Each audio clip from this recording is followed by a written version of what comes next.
Thank you, Mr. Bynum. And I'd like to discuss as well the importance of rural broadband internet access as we build this infrastructure bill.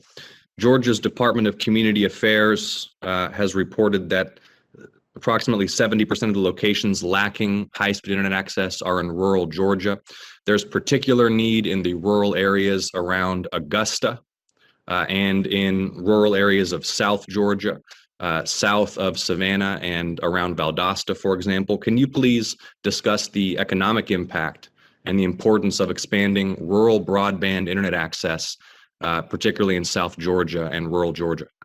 Certainly, and again, it's very similar conditions as we find across the rest of the Deep South, and it will be critical for the administration to connect infrastructure resources through with CDFIs, who make sure that those funds reach the most vulnerable areas. As we have seen during the pandemic, the lack of broadband has limited access to educational opportunities for low-income and rural communities. Telehealth is limited because of the lack of access to rural broadband. We cannot provide adequate mobile banking services in the absence of adequate broadband infrastructure.